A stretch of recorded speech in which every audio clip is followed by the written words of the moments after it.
नमस्कार दोस्तों, stock market studies में फिर से एक बार आपको बहुत-बहुत स्वागत है। तो आज मैं फिर से आपके सामने कुछ इम्पोर्टेंस कंपनी के अपडेट शेयर करने वाला हूँ, तो वीडियो को पूरा लास्ट तक देखिएगा और अभी तक अपने चैनल को सब्सक्राइब नहीं किया तो ज़रूर कर लीजिएगा। कंटिन्यूअसली इन्फॉर्मेशन और अपडेट्स पाने के लिए चैनल के ऊपर बने रहिएगा। तो चलो देख लेते हैं कौन-सा कंपनी है इस वीडियो के अंदर।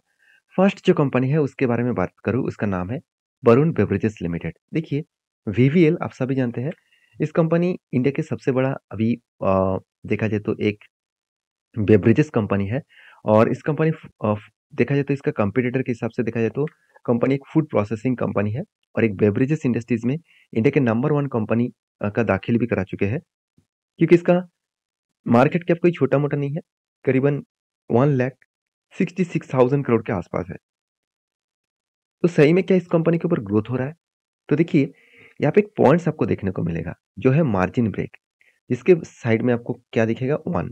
मतलब वरुण बेवरेजेस लिमिटेड के ऊपर वन देखने को इसलिए मिला क्योंकि कंपनी खुद के मार्जिन को इम्प्रूव कर रहा है। अभी मार्जिन को इम्प्रूव कर रहे हैं मतलब क्या है, चलो मैं आपको दिखाता हूँ। कंपनी के जो मार्जिन का इम्प्रूव है वो आपको कहाँ पे दिखेगा, ध्यान दीजिएगा इस चीज को। कंपनी की जो फिक्स्ड एसेट है वो किस तरीके से ग्रोथ हुआ। पिछले साल में था 6,900 करोड़, इस बार बढ़ के हो चुके कितना, 8,500 करोड़। तो यहाँ पे मार्जिन का इम्प्रूव हुआ। साथ ही साथ आप देखेंगे तो रिजर्व के बारे में, तो 4,400 करोड़ से बढ़ के हो चुके 5,800 करोड़। यहाँ पे भी इम्प्रूवमेंट देखने को मिला। तो इस सारे कारण के वजह से कंपनी का जो मार्जिन है वो इम्प्रूवमेंट हुआ है। तो कंपनी के कितना ट्रेड मिला अभी, कंपनी का अभी फिलहाल के लिए 600 करोड़ के आसपास ट्रेड मिला, जो आज तक की हाईएस्ट ट्रेड है। तो मुझे एक कंफ्यूजन है, कंफ्यूजन मतलब कंपनी दिसंबर क्वार्टर का रिजल्ट पब्लिश करने वाला है। तो मुझे ये देखना है कि इस रिजल्ट में कंपनी का प्रॉफिटेबिलिटी ग्रोथ ज़्यादा और सेल्स ज़्यादा होता है कि नहीं होता है। क्योंकि हमेशा देखा गया कि लास्ट में 5 ईयर्स तक मैं इसको ट्रैक किया हूँ। जब मैं ट्रैक किया तब मुझे देखने को मिला कि कंपनी इसके ऊपर हर दिसंबर का जो क्वार्टर्स है, उस क्वार्टर पिछले जो मतलब पिछले जो क्वार्टर्स है, उससे कंपनी का सेल्स कम हुआ। मतलब सितंबर का जो क्वार्टर आया था, क्वार्टर 2 में, उससे कंपनी का क्वार्टर 3 में रिजल्ट हमेशा कम देखने को मिला है। क्यों? क्योंकि इसका जो प्रोडक्ट है आप सभी जानते हैं, कंपनी का जो मेन प्रोडक्ट है वो है पेप्सी। पेप्सी का जो ब्रांड है उसी का भी प्रोडक्ट बनाते हैं। और दिसंबर का जो क्वार्टर्स है वो सर्दी का मौसम होता है। इस टाइम में लोग ज़्यादा से ज़्यादा कोल्ड ड्रिंक्स नहीं पीते हैं। तो जिसके चलते हुए इस कंपनी का सेल्स में एक बड़ा करेक्शन देखने को मिल जाता है। तो मैं इस डेटा को मैं खुद के मन से नहीं, आप खुद ही जाकर चेकआउट कर लीजिए।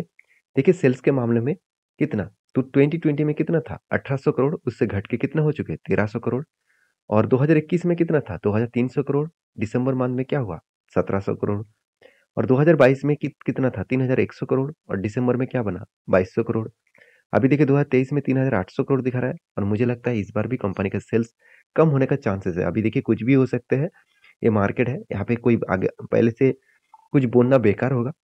तो जिस तरीके से प्रीवियस डेटा देखने को मिला है, उस बेसिस में देखा है तो इस बार भी सेल्स डाउन होने का चांसेस है। तो आप यहाँ पे क्वेश्चन आएगा कि सर सेल्स डाउन हो गया, क्या कंपनी बेकार है, कंपनी खराब है? बिल्कुल नहीं, कंपनी के ऊपर दम तो है, ज़रूर दम है, अच्छा खासा दम है। कितना दम है, चलो मैं आपको यहाँ पे दिखा देता हूँ।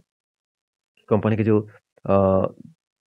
बैलेंस शीट है, वो अभी मैं आपको अभी दिखा चुका हूँ, उसके साथ-साथ कैश फ्लो दिखाऊँगा। तो कंपनी के ऊपर शानदार तरीके से कैश फ्लो देखने को मिलेगा। और कंपनी के ऊपर एज़ ए इन्वेस्टर, प्रमोटर से लेकर एफआईडीएस पब्लिक देखिए धमाका बाइंग किए।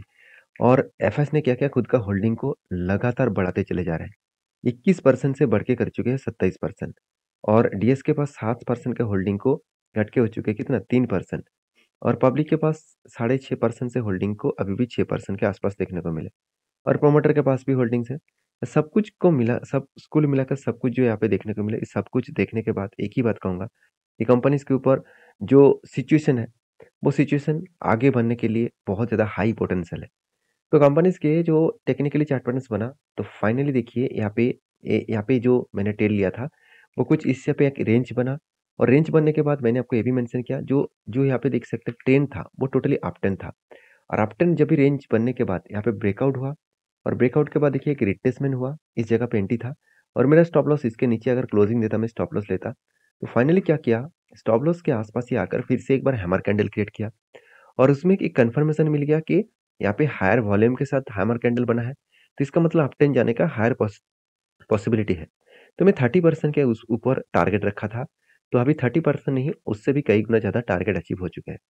तो फिलहाल के लिए मैं यहाँ पे ट्रेड नहीं लेने वाला हूँ। फिर से अगर यहाँ पे कुछ टाइम बिताए, कुछ टाइम यहाँ पे बिताने के बाद अगर ब्रेकआउट करे, तो मैं फिर से एंट्री लूँगा। तो मुझे कुछ टाइम यहाँ पे बिताना देखना चाहिए, उसके बाद काम करना चाहिए। तो बाकी आपकी क्या राय है इस कंपनी के ऊपर ज़रूर कमेंट्स करना। नेक्स्ट जो कंपनी उसका नाम है एसआरएफ। देखिए एसआरएफ आप सभी जानते हैं, इंडिया की एक सबसे बड़ा देखा जाए तो एक केमिकल कंपनीज़ है।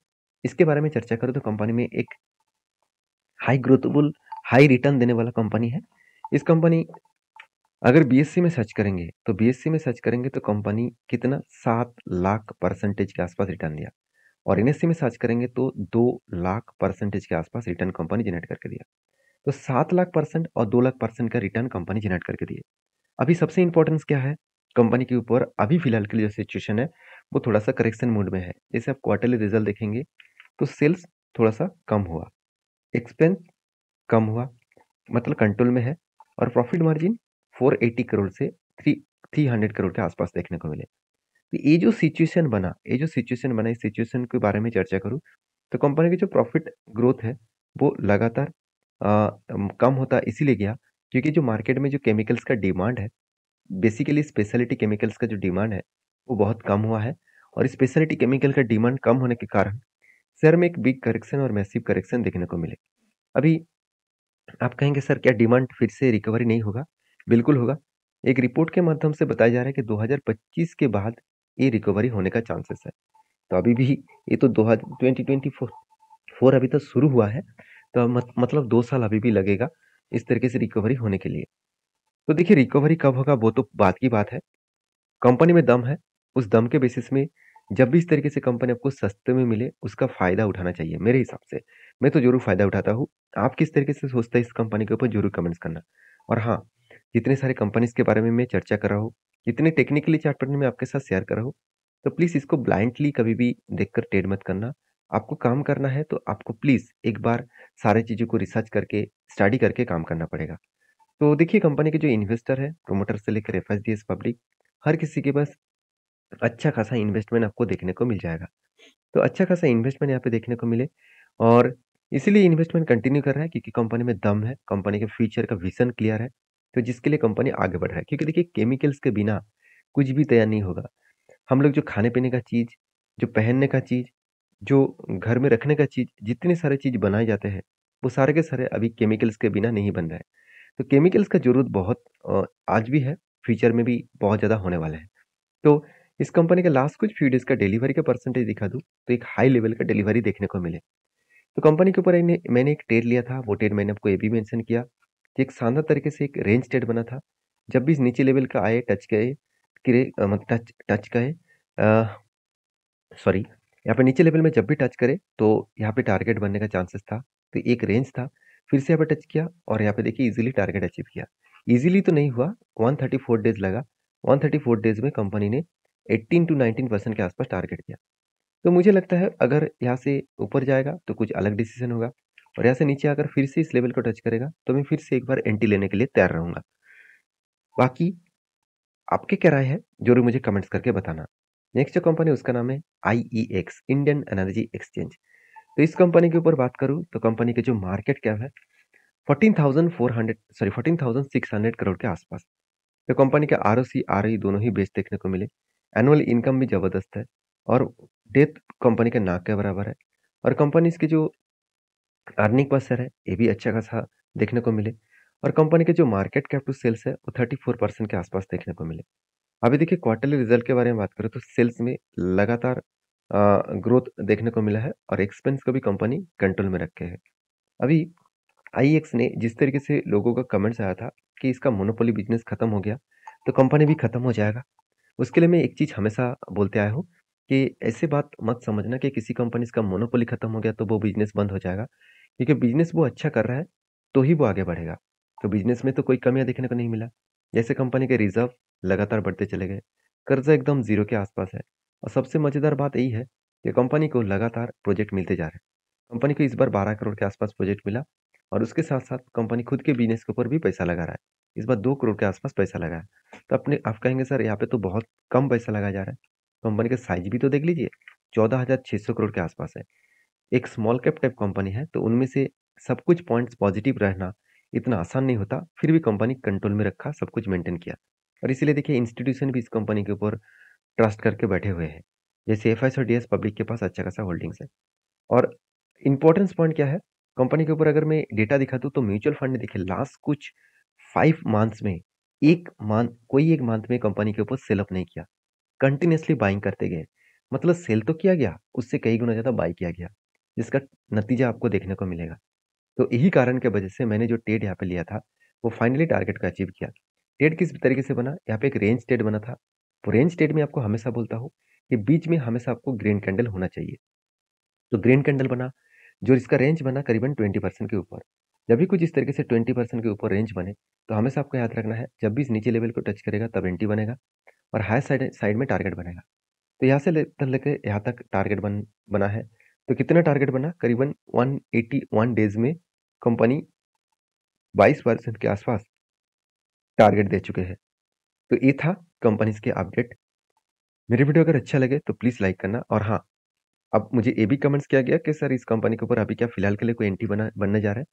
देखिए मैं ज़रूर एंट्री लूँगा। यहाँ पे एक नज़रिया तैयार हो रहा है। मेरे हिसाब से यहाँ पे एक अ, बड़ा सा कप बन चुके हैं। अब एक छोटा सा अगर हैंडल क्रिएट करे तो मैं फिर से एंट्री लेने के लिए तैयार रहूँगा। क्योंकि यहाँ पे प्रीवियस जो स्विंग हाई है वो बहुत ऊपर है।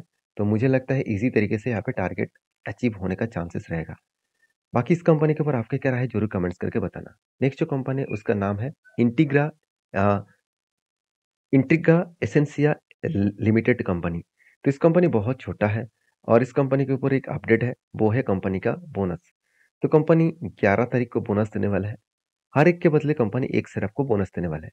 कंपनी पहले स्प्लिट भी दे चुके हैं 2022 में 1 साल पहले। अभी कंपनी बोनस फर्स्ट टाइम मतलब देने वाले हैं। तो इस कंपनी के ऊपर आप ज़रूर फोकस रखिए। अगर आपके कोई डाउट्स है, कोई क्वेश्चन है, कुछ कमेंट्स है, मुझे ज़रूर भेजिए। मुझे ज़रूर कमेंट्स करिए। वीडियो में जानकारी अगर अच्छा मिले तो प्लीज़ लाइक करना, दोस्तों के साथ भी शेयर करना और चैनल को भी सब्सक्राइब करना। और हाँ, ये वीडियो टोटली एजुकेशन पर्पस में था। मैं कोई सेबी रजिस्टर्ड पर्सन नहीं हूँ कि मैं आपको रिकमेंड करूँ। तो आपको अगर आपको काम करना है तो आपका जो एडवाइज़र है उसके साथ बातचीत करके ज़रूर काम करिए। मिलते हैं नेक्स्ट वीडियो में, तब तक के लिए धन्यवाद।